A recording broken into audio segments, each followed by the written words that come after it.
The summer Emma Garrett turned 13. She learned two things about herself she had not known the summer before. The first was that she could work as hard as any grown woman and not complain about it.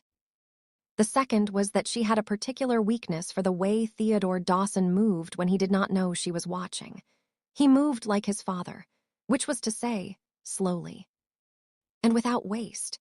Jed Dawson was a big, round, comfortable man who had never once in Emma's memory done anything in a hurry. His son had inherited that same unhurried quality, along with his father's wide shoulders and his mother's good dark eyes. Teddy was 15 now.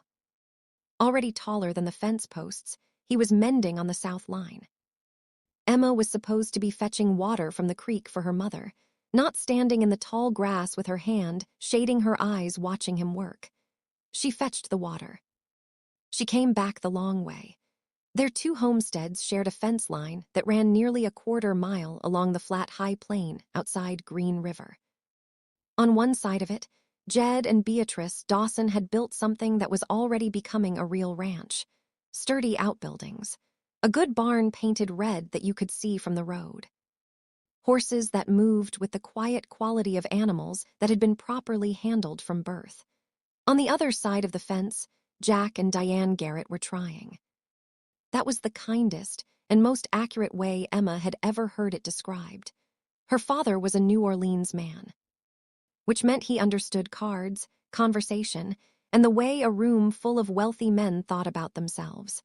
But he understood very little about fences, or soil, or the particular stubbornness required to make the Wyoming high plain do what you wanted it to do. Jack Garrett was charming, in the way that men who have always relied on charm tend to be. Thoroughly and without apology, he brought that same confidence to homesteading that he brought to a poker table, which is to say, he was certain it would work out. And uncertain why it wasn't working yet, Diane was something else entirely. Diane worked. She worked with the focused quiet of a woman who understood that charm was her husband's currency, and not hers. And that the garden, the chickens, the mending, and the hauling did not much care about charm. She had the kind of beauty frontier life had not yet managed to touch. Long dark hair. Fine Cajun features, and a way of moving that made even the plainest tasks look like something worth watching. Men passing on the road always slowed down near the Garrett fence line. Diane never seemed to notice.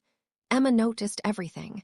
It was Diane's lungs that had brought them to Wyoming in the first place.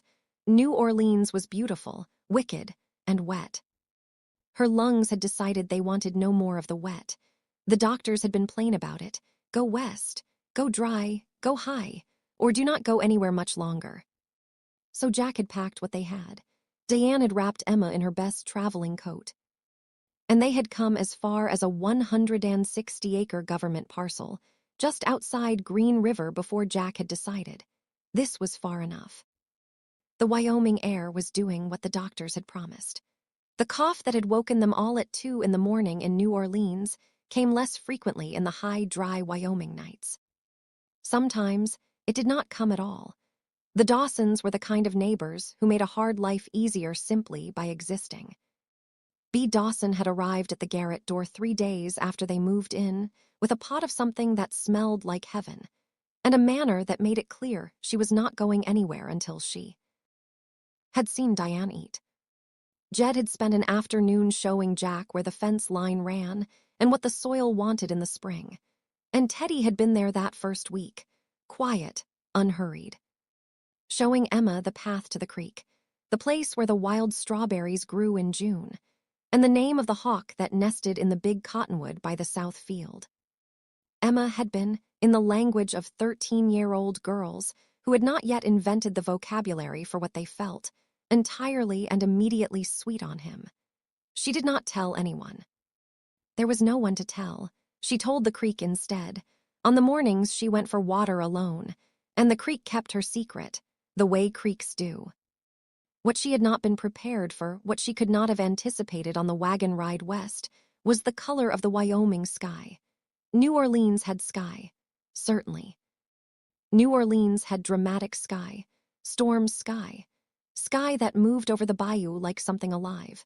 But Wyoming had sky of a different category entirely. A sky of such outrageous permanence and depth that standing under it for the first time felt like a fact about the world being revealed, rather than simply observed. Emma had stood in the yard on the second morning, looked straight up, and felt something inside her soul open, like a window in a room that had been closed too long. She never told anyone that either. Some things you keep because they are yours, and they do not need witnessing to be real. They worked the fence line together 3 times that summer, which was 3 times more than they needed to. The fence was already in adequate repair, and Jed Dawson's horses were not in the habit of going where they were not wanted. But there were always reasons. A post that looked soft. A wire that might have been loose. Teddy was not a boy who manufactured excuses poorly, which made Emma like him more.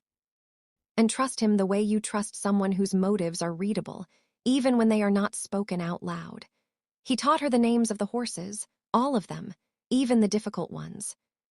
Even the old ones that had been retired from work, and were only kept because Jed and Bee were not the kind of people who got rid of something simply because it had stopped being useful. Emma remembered every name, which seemed to please him in the quiet way he showed pleasure, a slight shift around the eyes, nothing more. "You don't forget things," he said one afternoon. He was leaning on a fence post with his hat pushed back. "I don't see the use in it," she said, meaning forgetting. He nodded. Then he turned and looked out across the field where the horses were grazing. Emma looked at the side of his face and thought that the Dawson bloodline was not being wasted on this boy. His eyes were dark and steady, and they had the quality certain eyes have of seeming to look at a thing from the inside out rather than the outside in. She had noticed that the first week. And she had filed the observation away somewhere in the private cabinet. A girl keeps for things she notices about a particular person and does not intend to examine too closely.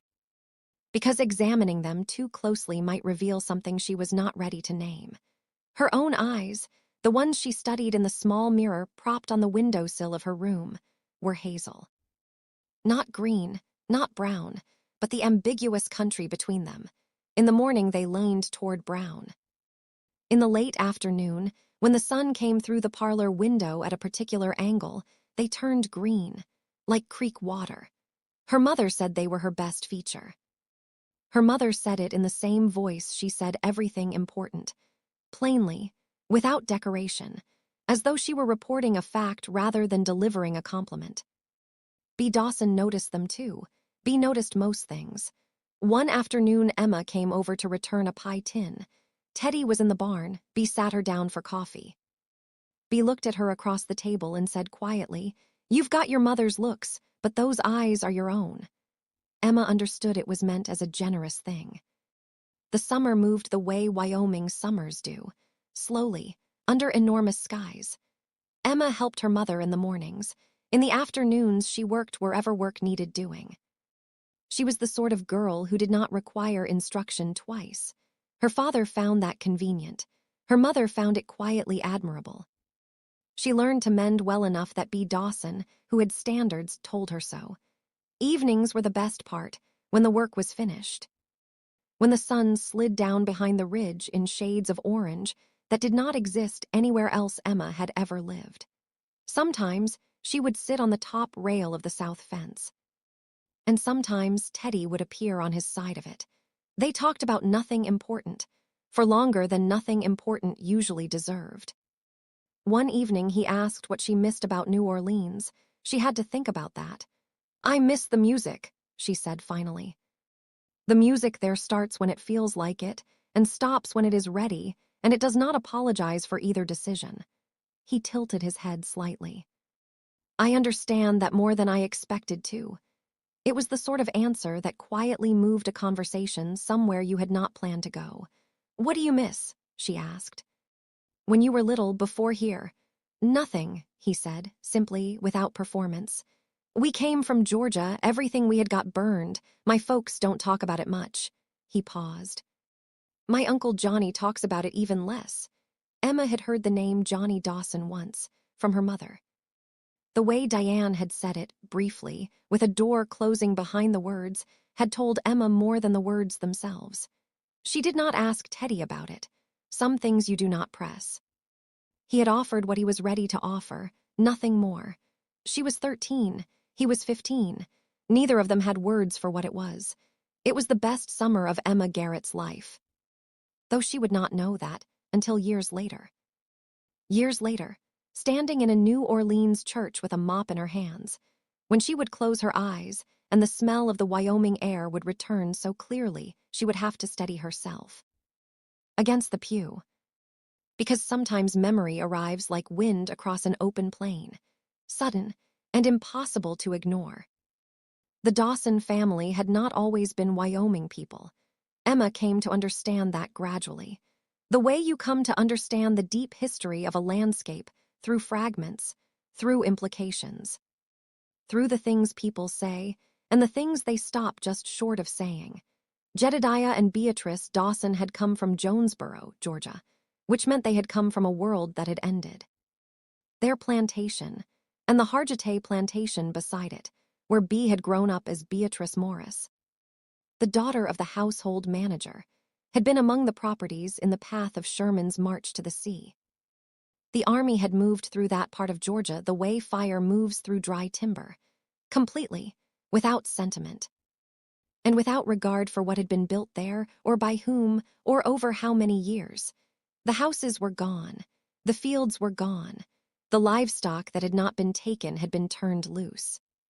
The lives that had been organized around those properties for 2 generations had been disorganized in a matter of days, with the thoroughness only a deliberate army can achieve. And what remained after the army moved on was the land itself. The land remained the way land always remains, indifferent, permanent, entirely uninterested in what human beings had been doing on top of it. Jed and Bee had known each other before the war. Young Jed Dawson, a cousin in the Dawson family, had spent time at the Hargitay property where Bee lived with her family, and somewhere in those years, they had fallen deeply in love. They married quickly after the war ended. Quick marriages were what the times required of people who had lost everything else. People who understood that what they had left was each other, and whatever they could build next. They came west. Because west was where people went when the place they had been was no longer available. And they came far enough west to find country that no one had organized yet. Country where a man with a good eye and a willingness to work could build something new. Jedediah's first cousin came with them, a man named John Dawson. Most people called him Johnny. Johnny Dawson had been a Confederate sniper in the late war, which explained certain things about the way he carried himself, and the quietness in him. It was not peaceful quiet. It was something different, the quiet of a man who had made himself still by practice. The way you make a difficult thing still by holding it firmly long enough that it eventually stops trying to move. Emma learned most of this from Bee. Usually during the afternoons, when Emma would stop by the Dawson house to return or borrow something. Those visits often ended at the kitchen table. The way such visits naturally did in households like the Dawson household. In that house, the kitchen was the true center of everything, and the door was always open. Emma learned enough to understand something important. The easy warmth of the Dawson family, Jed's comfortable generosity, Bee's capable hospitality, the way they welcomed neighbors without reservation, had been purchased at a price.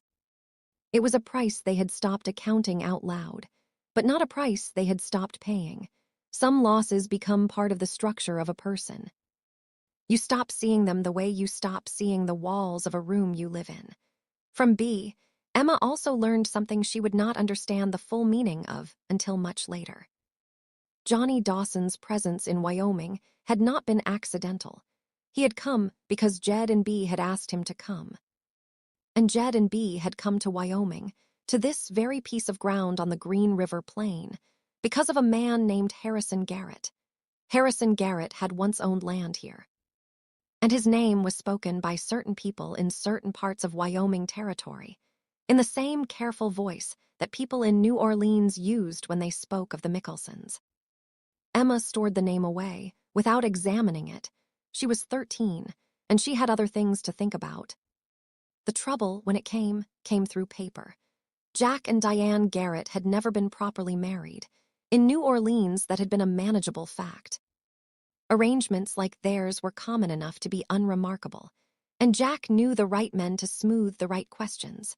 Wyoming territory was not New Orleans. The land office in Green River did not operate on charm. It did not operate on acquaintance. It operated on documentation. And the documentation Jack Garrett could produce did not satisfy what the law required of a homestead claimant regarding the legal status of the household. Jack tried the approach he always tried first. He tried to talk his way around it. Conversation was his gift, and he used it thoroughly. He spoke with 3 different officials in 2 different offices over the course of 6 weeks, and accomplished nothing except a growing certainty that Wyoming territory was not interested in his particular style of persuasion. He did not tell Diane immediately. That was the kind of man Jack was, not cruel exactly, but accustomed to managing information the way he managed a hand of cards, holding what he had until he understood the table better. By the time he finally told her, the situation had hardened into something that could not be negotiated, only fled. Diane sat at the kitchen table and listened to the entire explanation without interrupting. Emma had always admired that about her mother. When Jack finished, Diane was quiet for a moment. Then she said very evenly, "We will need to pack." Emma heard everything from her bedroom. She had already learned not to announce herself during her parents' important conversations. She packed her own things without being asked, carefully, taking the things that were hers, leaving the things that were not. That included the small wooden box her father had once given her. It was his more than hers regardless of the giving, so she left it. She also gathered the kitchen things B. Dawson had lent them that first month. Emma had no intention of leaving those behind. She washed the pot. She washed the 2 tin cups. She wrapped them in cloth. Then she set them carefully by the door so she could carry them to the Dawson house before they left. The morning of their departure, she went to the fence line at first light, before her father was awake. She stood on her side of the wire in the cold morning air. And she looked across the land toward the Dawson place. The red barn stood in the morning mist. The house beyond it was quiet. B. Dawson was probably already awake inside, making something that would smell like warmth when the door opened. Emma stood there long enough that Teddy appeared at the far end of the field. He walked toward her the way he always walked, unhurried, as if the morning had all the time in the world to offer. He stopped on his side of the fence. She told him they were going back to New Orleans. She told him why, as much as she understood it, which was more than her father would have expected a 13-year-old girl to understand. Teddy listened without interrupting. That was something he shared with her mother. After a moment, he asked quietly, "Will you come back?" "I don't know," she said, because she truly did not know. He reached across the fence. He picked a stem of wild grass growing on her side. He held it for a moment. Then he let it go. It was not much, but it was everything he had to give in that moment. And Emma understood it exactly. She turned and walked back toward the house before he could see her face change. She stopped at the Dawson door. She knocked. B. Dawson opened it in her morning clothes. Emma handed her the wrapped pot and cups. B. looked at Emma's face for a long moment. Then she pulled her into a brief, fierce hug. It said several things words would only have made smaller. Emma hugged her back. Then she walked to the wagon, and she did not look at the fence line again. The Dawsons absorbed the vacant parcel within the year. In time, it would become the finest horse and cattle operation in the Green River Valley. But that was a story Emma would only hear in fragments. Years later, through letters that arrived before her father began intercepting them. New Orleans in the years after the war had a particular quality. It was something Emma would later struggle to describe to people who had not lived there. It was not simply that the city was beautiful, though it was.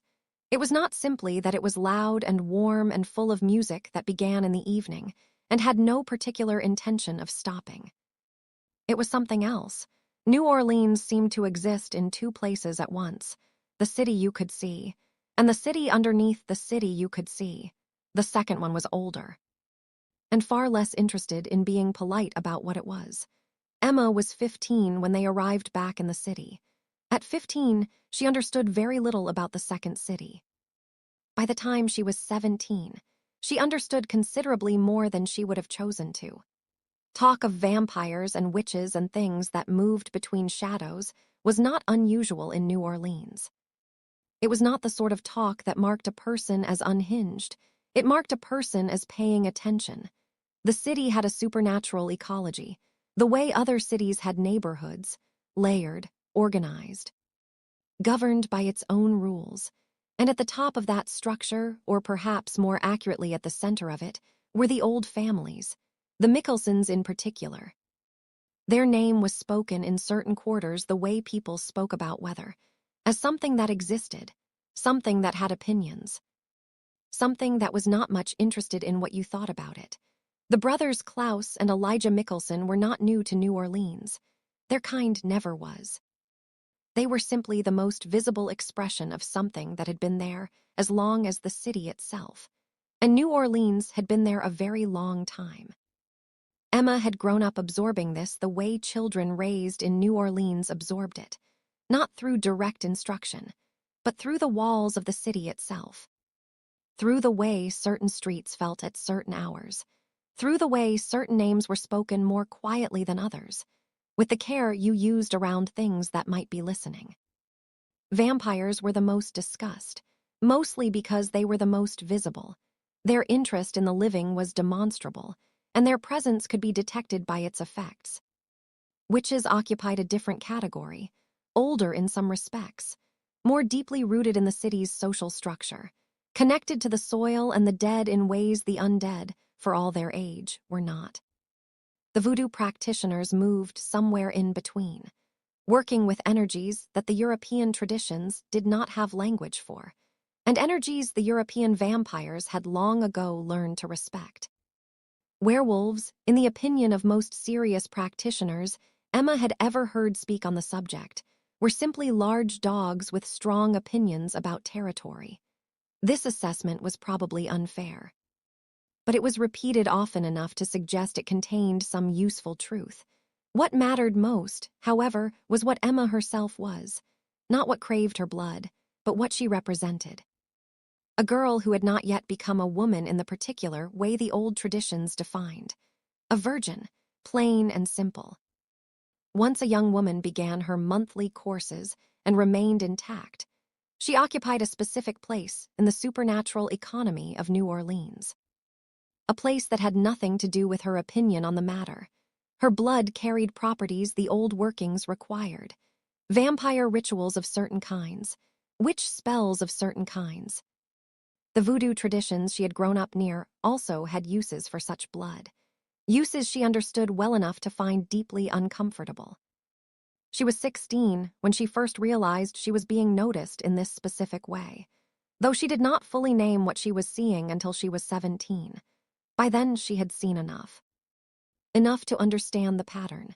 The men who called on her had a quality she could not at first identify, an attention that was not exactly desire, though sometimes desire was layered over it. Like a disguise, it was something colder than desire, something more deliberate. It was assessment, the careful consideration of a person evaluating a resource. Emma had her mother's looks. She was used to being looked at, but she was not used to being looked at like that.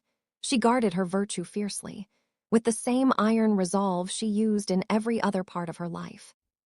Eventually, the men who circled her understood something clearly. Emma Garrett was not going to become what they were waiting for. She worked at the church. She took in sewing. She cleaned houses for 3 families in the Garden District who paid her fairly and asked no questions. And she cared for her mother's declining health. With the stubborn competence of someone who had learned early what necessary meant, Jack was present, then less present, then occasionally present. And eventually, the sort of present that meant no one was quite certain where he actually was. He had the excuse of work, which was true enough. A man with Jack Garrett's gifts could always find a card game in New Orleans, but Emma had her mother's eye for truth. And what she saw was a man stepping quietly backward from something he did not know how to face. She did not hate him for it. She did not have time. The letters from Wyoming began arriving when she was 15, shortly after she had returned to New Orleans. The first two arrived close together, written in a hand she recognized before she could explain why. The way you recognize a voice before you can place the face. Teddy wrote the way he spoke, plainly, without wasted words. He was working horses now, helping run his father's expanding ranch. He had heard the Garretts had returned to Louisiana, and he wanted to know if she was all right. Emma wrote back immediately. She told him the truth, as much of it as could fit on paper, without burdening him with things that belonged to her alone. His reply arrived 6 weeks later. Then another did not arrive. And then another did not arrive again. She wrote 3 more times during the following year, and received nothing. She told herself what young women often tell themselves in such moments.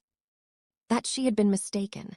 That 15 was too young to understand anything real. That the fence line, the summer, the wild grass, those things were only a childhood memory. Not something strong enough to build expectation upon. She told herself this often enough that she nearly believed it. She did not learn the truth until years later. Her father had been intercepting the letters.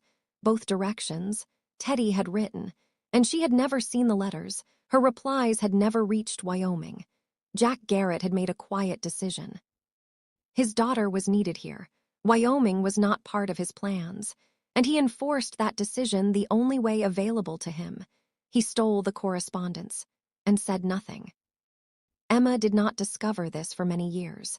When she finally did, she sat with the knowledge for a long time before deciding what it made her feel. It made her feel several things. Not all of them the same. The story of Harrison Garrett and Anna Scott was not told directly in polite company. It was told the way important warnings are told among women, in pieces, in private.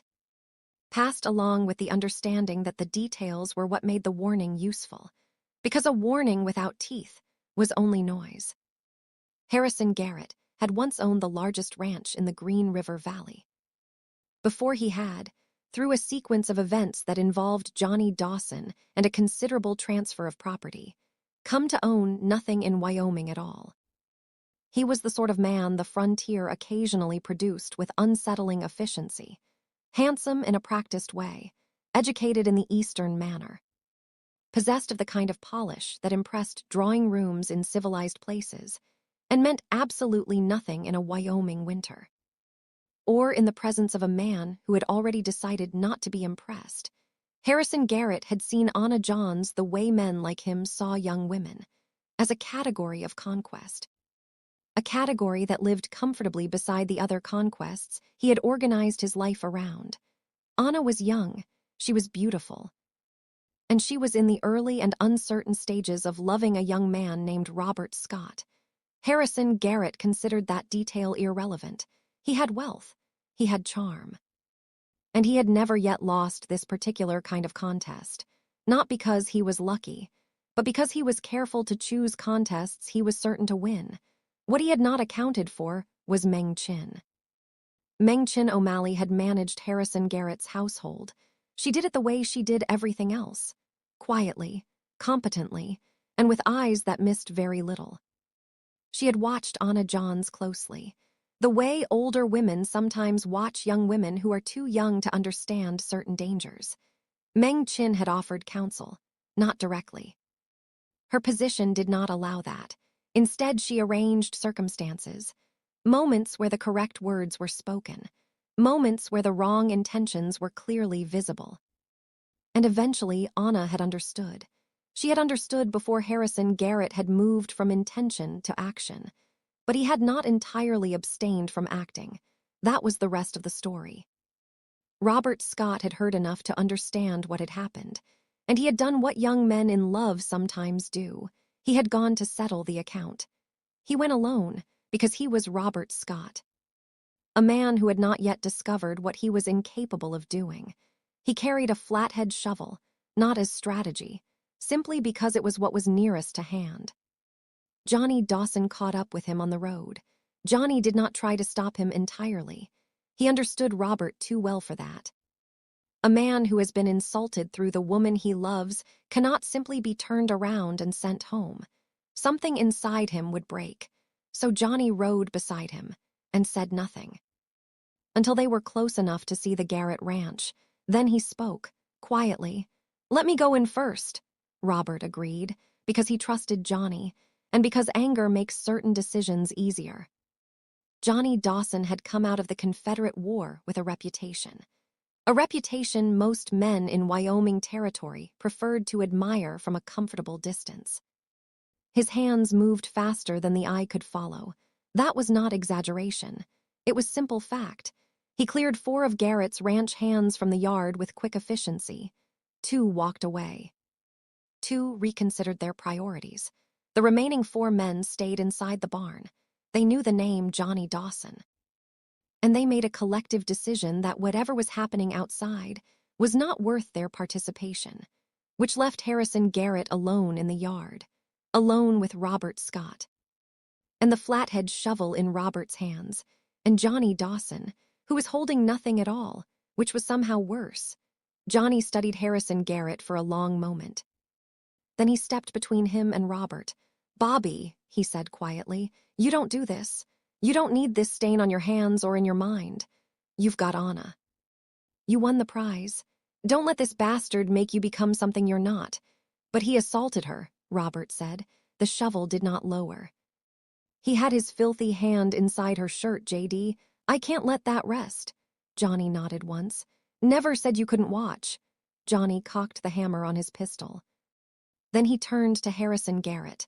What happened next was the part of the story told most quietly. Johnny drew the blade he carried on his left side, the one he had brought home from the war. The one that only appeared when words were no longer useful currency. He removed most of Harrison Garrett's shirt with it, cleanly, deliberately, and then he used the blade in a very specific way. A permanent way.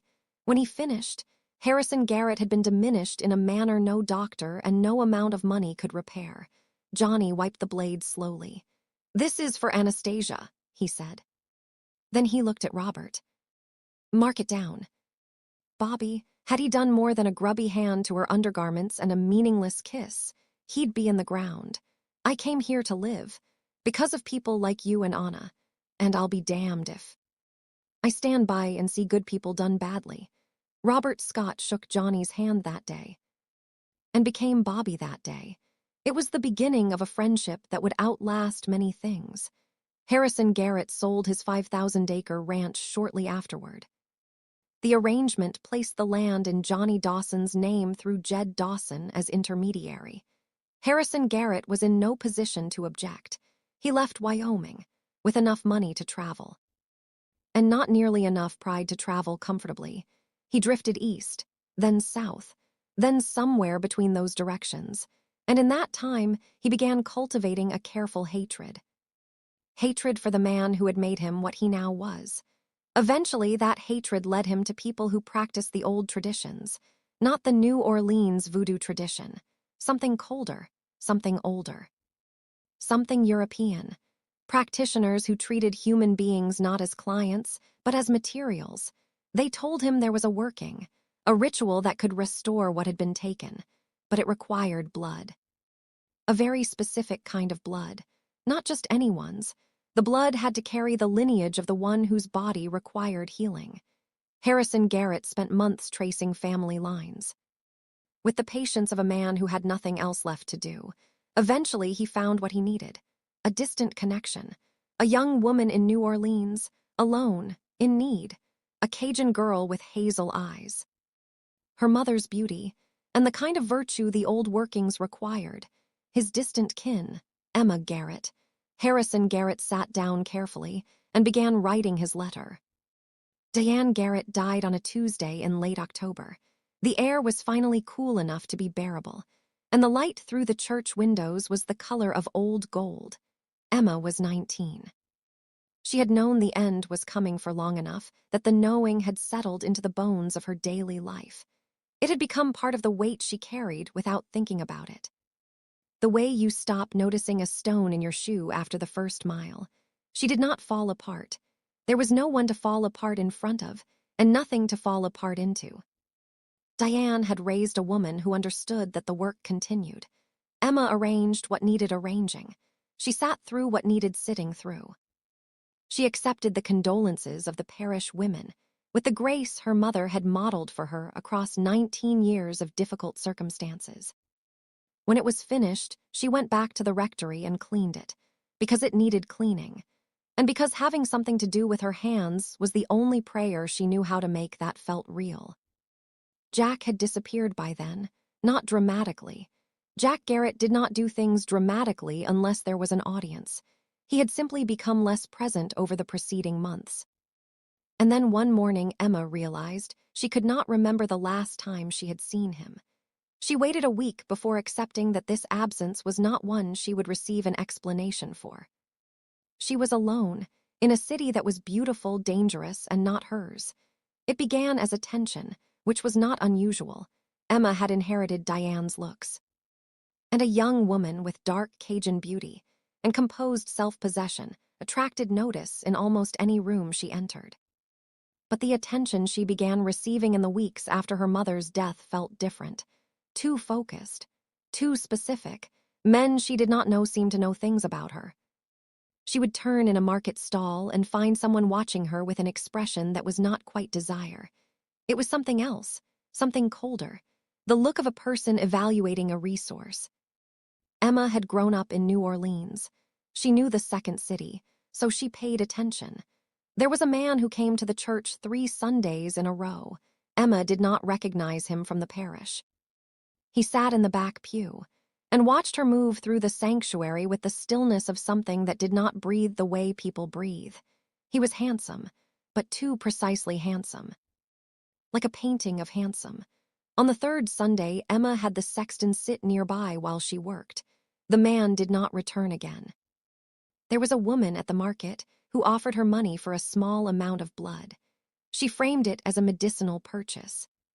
She explained it in language that was just plausible enough to be meant as plausible. Emma looked at the woman's hands. Then she said no, and she went home by a different street. There were 2 men who attempted to follow her one Tuesday evening. They discovered that Emma Garrett knew the streets of New Orleans better than they did. The narrow side alleys and crooked passages of the old city favored the person who knew them, and Emma had known them since childhood. She understood the shape of what was gathering. She did not yet have every detail, but she had enough to know that the situation was becoming urgent, and urgency required a plan. The old woman came on a Thursday morning. The sanctuary was empty. She was small, dark, and wore her age the way certain women wore authority. She sat down beside Emma without asking permission, folded her hands in her lap, and spoke without preamble. Your blood is being discussed in places you do not want to be discussed. Emma set down her cleaning cloth. What places? She asked. The old places. The ones with the old names. The woman looked at her plainly. You know what I mean, child. You were born in this city. You know what lives here. Emma did know. The Mickelsons. The covens that worked in the city's second layer. The practitioners of traditions older than the Europeans who had come here later. My blood, Emma said quietly. Your bloodline, your Cajun line, your particular preservation. The old woman spoke that last word carefully, as though it were fragile. There is a working, she continued. There are people who want what the working requires. You are what it requires. Your blood, from your lineage, untouched, she paused.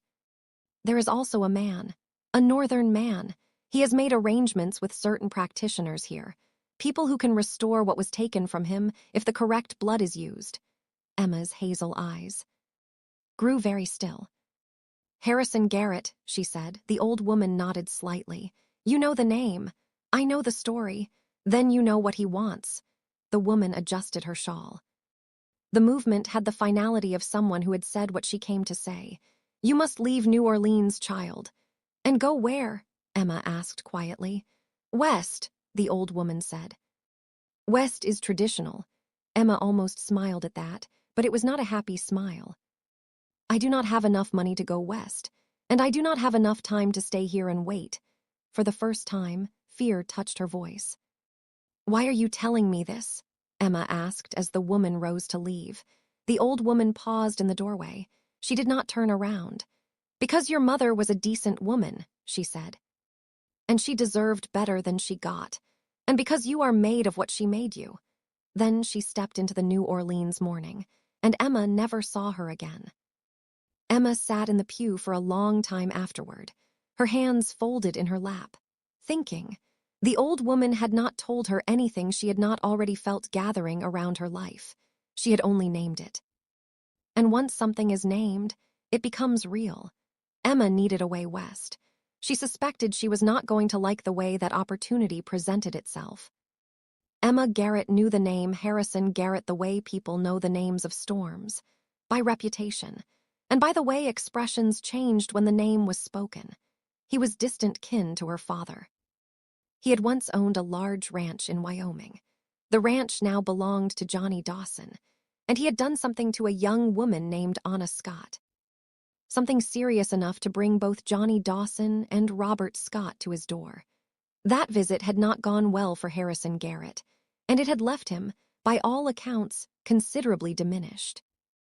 In certain permanent respects, Emma had known that story since she was young. Now she knew the rest of it. The diminishment had driven him to certain practitioners. Practitioners who dealt in old workings.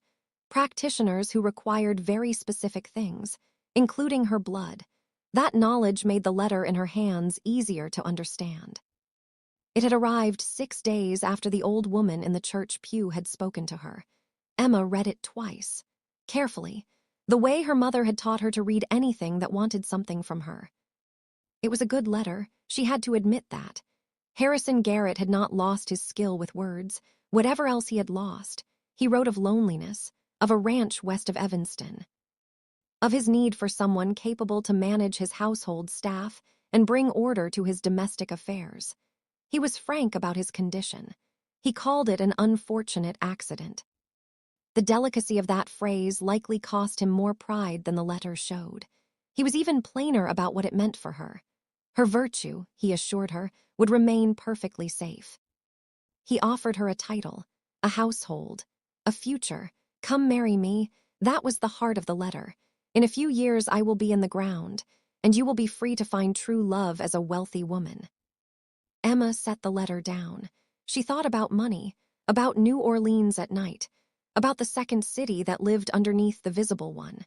She thought about the man who had sat in the back pew, the one who had not breathed the way people breathed. She thought about the woman at the market, the one who had offered money for blood. Emma picked up her pen. She wrote him back, clearly, without the softening language women were expected to use when refusing a man's idea of generosity. She told him she knew exactly what he wanted. She told him she had made inquiries. She understood what the practitioners required. A small vial of her blood, nothing more, nothing that could not be recovered from with rest and a meal. She told him yes, she would marry him. Not for love, but because she needed to leave New Orleans. She told him something else as well, something she wanted written clearly between them. She would remain a virgin. Even if his condition were restored, she would not be the object of his desire, in any configuration he might imagine, not posing, not bathing, not touching, not anything. If he attempted to violate the agreement, she would leave. And if leaving did not solve the matter, she wrote that it would end him. She included one additional name in that warning, Johnny Dawson. Emma had never met Johnny Dawson, but she had heard enough stories in enough different rooms to know his name carried weight, a currency that did not lose value. She sealed the letter. She mailed it. And she waited. Harrison Garrett's reply arrived in 4 days, which told her something important. He was more desperate than his careful letter had allowed. He agreed to all of it in writing. He agreed to her terms. He agreed to the arrangement with the practitioners. 6 weeks. That was the timetable. The arrangements would be ready. Emma folded the letter. She placed it carefully with her documents. Then she looked around her small room, and she thought about Wyoming, the high, dry air, the enormous sky, the distant mountains that looked as if someone had placed them there with a careful hand. She thought about Teddy Dawson, and then she reached for a fresh sheet of paper. Emma wrote the letter she had been composing in her head for 4 years, in pieces, in quiet moments, in the spaces between everything else she had been forced to carry. She wrote about her father, about the stolen correspondence, because Theodore Dawson deserved to know that the silence had not been her silence. She wrote about her mother, about the illness, about the death. She wrote about the old woman in the church pew, and about the thing that was pressing toward her from the shadows of the second city.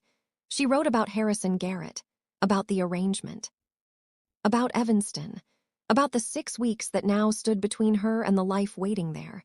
She wrote plainly, without self-pity. Self-pity had never been a luxury Emma Garrett could afford. And she would not begin practicing it now. Then she wrote the part the facts alone could not carry, because the letter was not going to a stranger. It was going to Theodore Dawson. And honesty was the only gift she still had to offer him. She told him she had been saving herself for him since she was 15 years old. Since a summer when she did not yet have the words to explain what that meant. Fate, it seemed, had decided differently, but she wanted him to know anyway. Because she would rather be honest and wrong than silent and safe. She told him she was going to marry Harrison Garrett, a marriage of convenience, 6 weeks from now. She would arrive in Evanston on a train, and she did not know if any of this mattered to him anymore. Perhaps he had moved on. Perhaps he had forgotten the fence line, the summer, the wild grass. Perhaps those memories meant nothing to him now. But she had written the letters he never received, and she had kept herself for the man she hoped he would become. She told him she was sorry things had gone the way they had, and then she told him the truth she had carried for 6 years. She loved him. She always had. Emma sealed the letter before she could reconsider it. She put on her coat. She walked through the warm New Orleans night to the post office, and she mailed it. Without letting herself decide whether it was wise. The streets felt like they were watching her on the way home. She let herself into her room, sat on the edge of her bed, and buried her face in her hands. She was not crying, not exactly, but she was doing something that required privacy. She had no idea what Theodore Dawson would do with the letter. He might be married by now. He might read the first page and never reach the second. Emma Garrett had mailed it anyway. Some things you do because they are right, even when they are not wise. Theodore Dawson read the letter at the kitchen table of the horse ranch outside Green River. His father was in the barn. His mother was making coffee. And the Wyoming morning was doing what Wyoming mornings do in autumn. Clear, cold, and entirely indifferent to the feelings of the people living inside it. Teddy read the letter once. Then he read it again. He set it down, looked out the window for a long moment, then picked it up and read it a third time. He was 21 years old. And he had looked, for the past several years, like a younger version of Johnny Dawson. Strangers sometimes took a small step back when they met him, until they spoke to him, and realized the quietness in his face was not threat. It was simply the expression of a man who thought before he spoke, and meant what he said when he did speak. He had his father's build, his mother's humor. And in the 4 years since the Garrett wagon had rolled away from the neighboring homestead, he had never once stopped thinking about the girl who stood at the fence line that cold morning. The girl who told him she did not know if she would come back. He had written to her, more than once. He knew now that she had never received those letters, but he had not known that for a long time. At first, he had believed the silence meant something simple. Then, gradually, the understanding settled in him that something was wrong with the correspondence, something he could not fix from his end. He tried again, and again, 3 letters over 2 years. Then he stopped, because a man can only send words into silence so many times before the silence begins to mean something. Teddy had not married, not because he had decided against it, simply because nothing had happened that made him stop waiting. He was 21. He was running horses. There was time. and no one had yet made him forget the fence line. He showed the letter to his father first. Jed Dawson read it carefully, the way he read everything, without hurry, without assumption. When he finished, he handed it back. "Sounds like the girl grew into someone worth knowing," he said. Teddy nodded once. Then he showed it to his mother. B. Dawson read it slowly. Then set it on the table. She sat quietly for a moment, the way she did when something touched deeper than words. Finally, she said softly, "That child." It was not a simple sentence. It meant I knew her mother. I saw them at the fence line. I know what this letter really says. The Dawsons talked, the way they always did.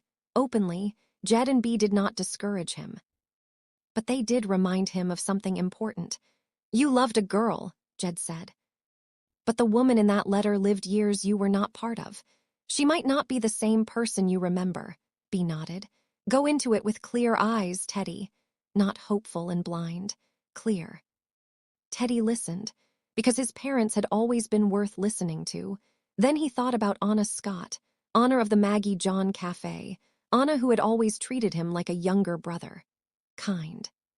Patient, clear-minded.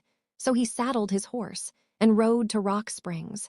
He found them at Sarah's Cafe, which was where most people in Rock Springs eventually ended up.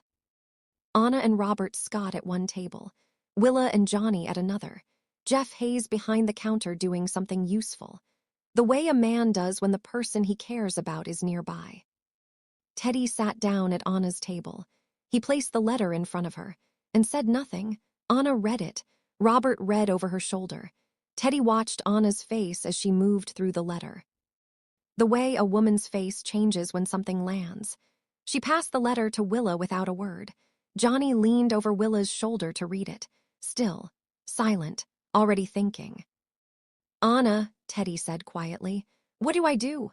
Anna Scott looked at him across the table, her blue-green eyes steady, seeing more than most rooms expected. "Harrison Garrett," she said calmly, "has never done anything out of the goodness of his heart." She set her coffee cup down. "Whatever reason he has for wanting that girl in his house, it is not loneliness, and it is not convenience." She looked directly at Teddy. "You go get her." Teddy turned to Willa. Willa Dawson finished the letter, her violet eyes lifted to him. "I do not know you well, Teddy Dawson," she said. "But if you are anywhere near the caliber of man as my Johnny and Catherine, you will be standing in Evanston when that girl steps off the train. Do not let that vile man get his hands on her." Johnny Dawson folded the letter. He slid it back across the table to Teddy, then he looked at Willa. "I'm going with him," he said. Willa did not look surprised. "Of course you are," she said calmly. Then she picked up her coffee. Johnny Dawson had a way of knowing things before he had been told them. People who knew him called it instinct.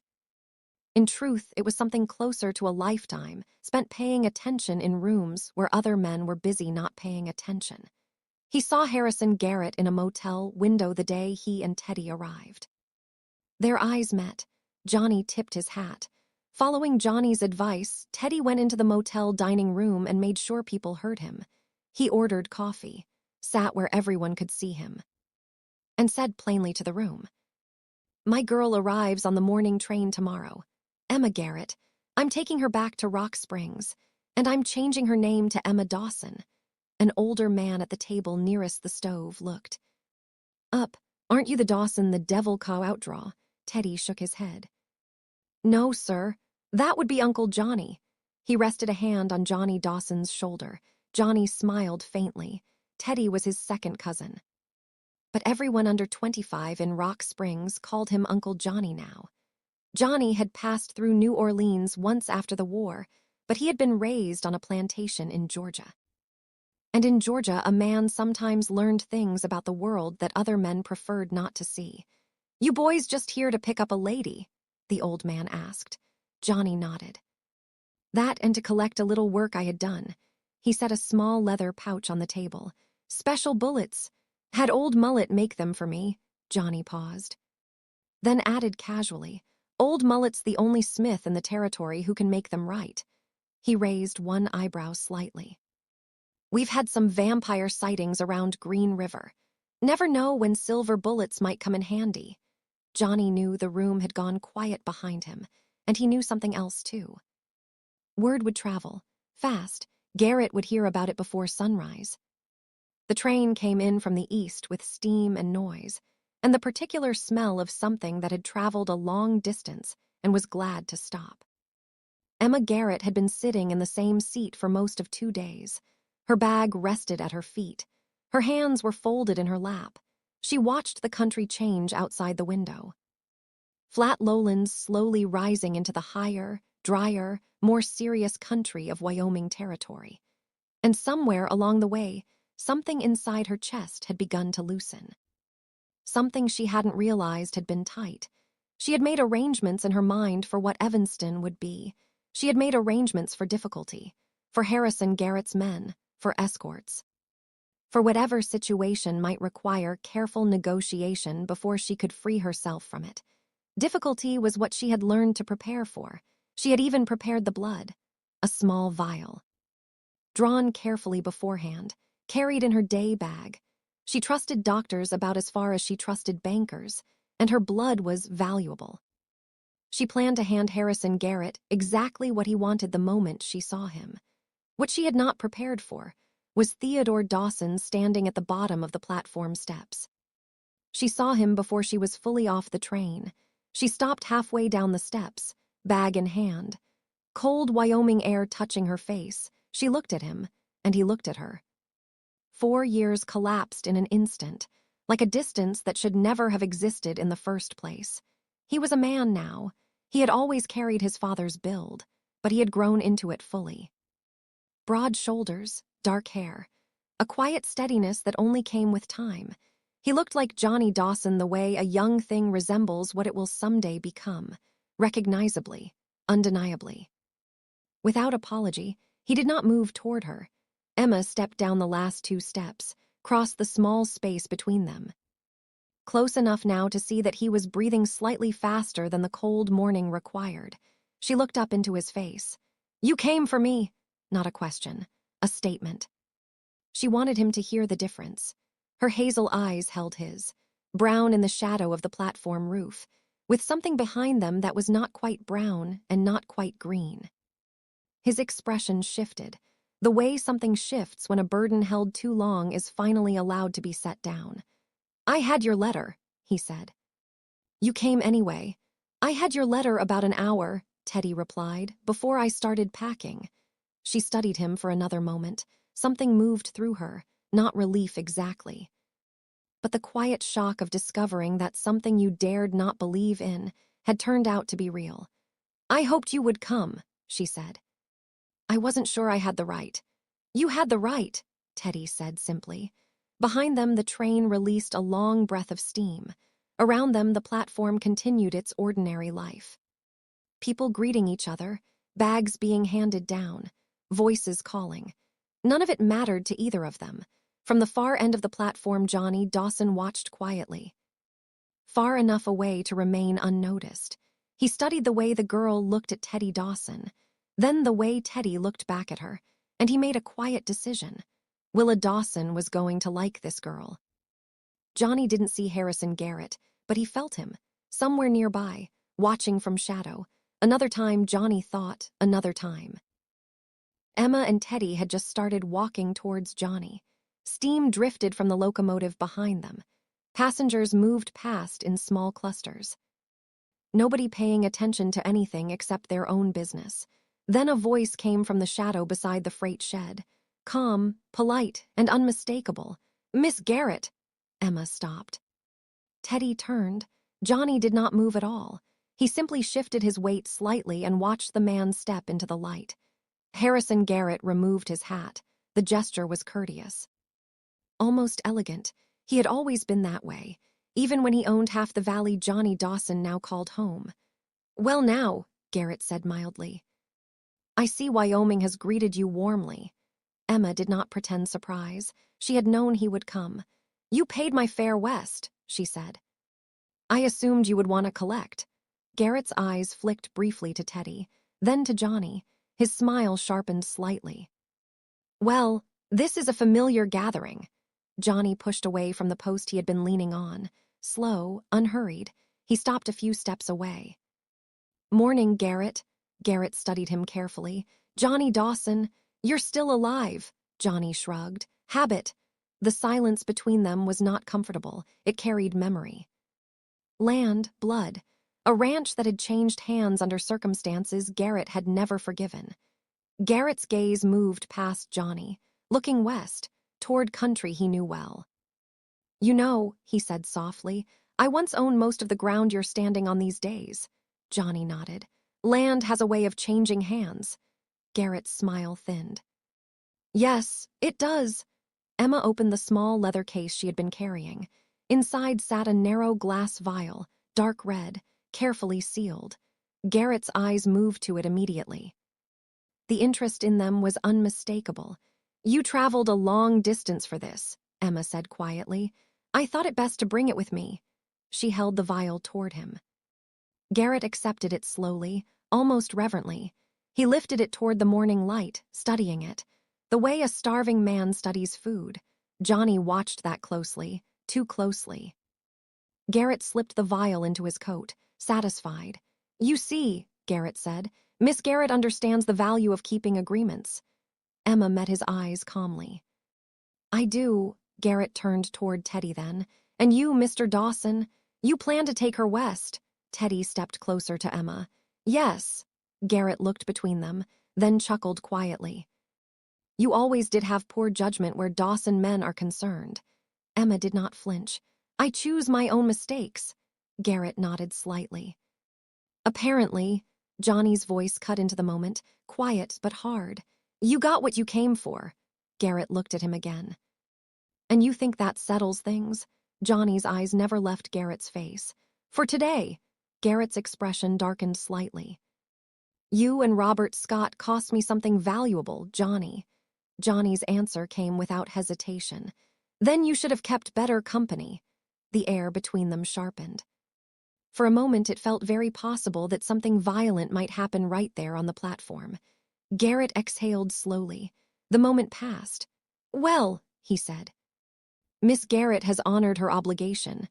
I suppose I must honor mine." He stepped aside, clear of the platform, clear of their path. "Go west," Garrett said lightly. "Build your life. Enjoy Rock Springs." Emma held his gaze. "I intend to." Teddy took her bag. The wagon waited beyond the platform. Johnny walked beside them as they climbed in. The wagon started west, dust rising behind the wheels. Emma looked back once. Garrett stood alone on the platform, watching. The morning light touching his face in a way that somehow made him look colder. Johnny did not look back. He already knew Garrett would still be there. Men like Harrison Garrett never stopped watching, not until the day they settled the score. Meng-Chin O'Malley opened the door of the boarding house when Teddy and Emma arrived. She looked at the girl for a moment with those quiet, observant eyes that missed nothing. Then she stepped aside and said, "Come in, you'll be hungry." And that was that. Emma recognized the type immediately. She had known women like Meng-Chin all her life, women who ran things quietly, saw everything, and expressed what they thought through what they did rather than what they said. She recognized the boarding house as a place that was tightly managed and cared for. A place where the standard was high not for appearance's sake, but because Meng-Chin O'Malley held things to a standard simply because standards mattered. The following morning Emma asked if there was work she could do toward her board. Meng-Chin looked at her with an expression that was not quite amusement, but was somewhere in the neighborhood of it. She gave her the linen room. Emma had the linen room organized into a system within 2 days that Meng-Chin would later adopt permanently. Nothing more was said about it. Nothing needed to be. She began helping at Sarah's cafe when Sarah needed hands, which was most mornings. Sarah O'Malley ran the room and the coffee and the conversation with the ease of a woman born to hospitality. Emma could cook. She could move fast. Inside a week, the two women had found a working rhythm that felt like something that had always existed. Sarah had a way of managing a room full of hungry men and difficult opinions that Emma recognized as a kind of artistry. It looked effortless from the outside. It was only effortless because Sarah had put in the years that made it look that way. Jeff Hayes was usually somewhere useful when Sarah was working. Emma noticed that without commenting on it. He was the kind of man whose presence in a room organized itself around the woman he was in love with. Not intrusively, not performatively. Just the practical ease of someone who had decided where he belonged. Emma liked him immediately and filed the observation away for future reference. She helped Geneva Scott and Mae Johnston at the general store on alternating afternoons. Emma proved useful in inventory and in handling the more difficult customers. Geneva Scott carried the authority of a woman who had run both a family and a business in a frontier town long enough to outlast the opinions of everyone who had doubted her. She extended to Emma the particular respect that competent older women extend to competent younger women. A quiet professional recognition that asked nothing except continued competence in return. Rock Springs received Emma the way it received most people who came to it with something to offer, and with the willingness to work without asking for credit before the work was done. It was a town in the process of becoming something, and it had a use for capable people. She and Willa Dawson found each other the way certain people find each other, not through effort, but through the simple recognition of a similar frequency. They were in the cafe one morning when Willa came in. Those violet eyes, that particular warmth she carried in her voice. She sat down across from Emma and said, in that accent of hers that lived somewhere between musical and plain, that she had been hoping to get to know her properly. Emma said she had been hoping the same. They talked for 2 hours. They were friends by the end of it. 2 women with accents that marked them as not from here, both in love with Dawson men. Both, in their own ways, people who had come to Rock Springs from places that had tried to make them smaller than they were, and had not entirely succeeded. How do you stand it? Emma asked once. Meaning the winters, meaning the remoteness, meaning all the things Wyoming was that New Orleans was not. Willa smiled slightly. How do you stand a city that wants to eat you? She did not say it unkindly. Emma laughed, which was the answer. One afternoon, when the cafe was quiet and Sarah had stepped out on an errand, Emma told Willa about the old woman in the church pew, about what New Orleans had begun gathering around her. She did not tell the whole of it, not the part about being a particular kind of person the old traditions required, not the full shape of what Harrison Garrett had wanted her for. Willa listened without interrupting. Emma was beginning to realize that this quality ran in Dawson households like a kind of family discipline. The practice of giving someone room to say what they meant without filling the silence too quickly. When Emma finished, Willa sat quietly for a moment. Then she said, Johnny knows. He has known since Evanston. He doesn't tell me everything, but I can read what he doesn't say. She looked directly at Emma. You are safe here. That is not a small thing. I know, Emma said. No, Willa said gently. You understand it intellectually. You don't feel it yet. You will. Emma thought about that for a long time afterward. Willa was right. The feeling of safety was something she was still learning to recognize. Like learning to recognize a sound you have heard described, but never actually heard. Teddy came to Rock Springs the way a man courts a woman when he means it. Steadily, without drama, present in the consistent way that means more than occasional grand gestures. He was there when he said he would be. He was useful without being intrusive. From the first day on the Evanston platform, he had treated her as a person with her own direction. That was not a quality she had found in abundance among the men who had paid attention to her in New Orleans. She let him court her properly. She was not going to rush what she had waited this long for. She was already sure. She had been sure since she stepped off that train and saw his face. But being sure and moving too fast were different things. Emma was a woman who understood the difference, so she let it move at the pace it moved, which was the right pace. And she built her life in Rock Springs the way she built everything else, carefully, from the ground up, with her own hands, into something that would last. The Dawson Ranch outside Green River in December was cold in a way that New Orleans had no vocabulary for. The kind of cold that had weight and presence, that you had to negotiate with rather than simply endure. Emma wore everything she owned in layers and was still working on making peace with it when Teddy picked her up from the boarding house on the morning before Christmas Eve in the wagon. B. Dawson opened the door before they'd finished tying the horse.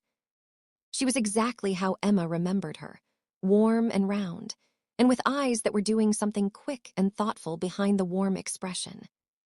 Taking Emma in with the thoroughness of a woman who loved her son and was making up her mind about the woman he'd brought home. B. Dawson made up her mind fast. Emma could see it happen. She was pulled inside and into the kitchen before she'd said a proper hello, and the kitchen was everything a kitchen should be. "Sit down," B said. "You're thin." "I've been working at Sarah's," Emma said. "Sarah feeds people fine." "You're still thin."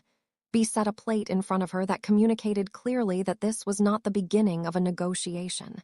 "Eat, then you can say hi to Jed." Emma ate. Something in her shoulders came down that had been up, she realized, for longer than she could trace the beginning of. Since New Orleans, since before New Orleans. Since the morning at the fence line, when she'd turned and walked back to the house before Teddy could see her face. Jed Dawson came in from the barn at noon with cold on his coat and the smell of horses and hay. A big round man with a face that invited confidence, the way a good porch invited sitting down. He shook her hand with both of his and said he was glad she'd come, and his face said the same thing, and Emma believed it. They ate Christmas dinner together and talked about horses and Rock Springs and the winter and Teddy's plans for the spring breeding operation.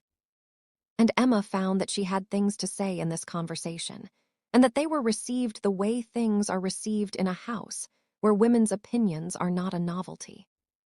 B asked her about New Orleans and listened to the whole of it, the real version, not the shortened one Emma kept for people she didn't trust yet. B listened without flinching and without performing horror at the parts that warranted horror. Which was the response of a woman who had seen enough of the world to understand that it contained difficult things, and that surviving them was not a stain. "Your mother was something," B said when Emma was done. "She was," Emma said. "She was everything she had to be." B nodded once slowly, the way you nod when you are recognizing something true. In the late afternoon, in the last of the daylight, Teddy appeared in the kitchen door with his coat on and said he wanted to show her something outside. Emma put her coat on and followed him out into the cold. The evening was coming down fast the way Wyoming evenings do in December, the light going blue and the stars beginning to appear before the dark was fully there. He walked her away from the house along the path between the horse paddocks, close enough to the fence that she could hear the horses breathing in the still cold air. She pulled her coat tighter and her breath made clouds, and she could hear the snow compress under their boots. He stopped. She stopped beside him and looked at what he had stopped at, which was a branch of the old cottonwood that overhung the path, and from that branch, tied with a piece of twine that he had clearly put there himself, hung a sprig of mistletoe. She looked at it, she looked at him. His dark eyes caught the last of the light, and she could see the held breath in him, the care with which he had arranged this particular moment. The hope that was doing what hope does in a man who has learned not to show too much of it at once. She turned toward him.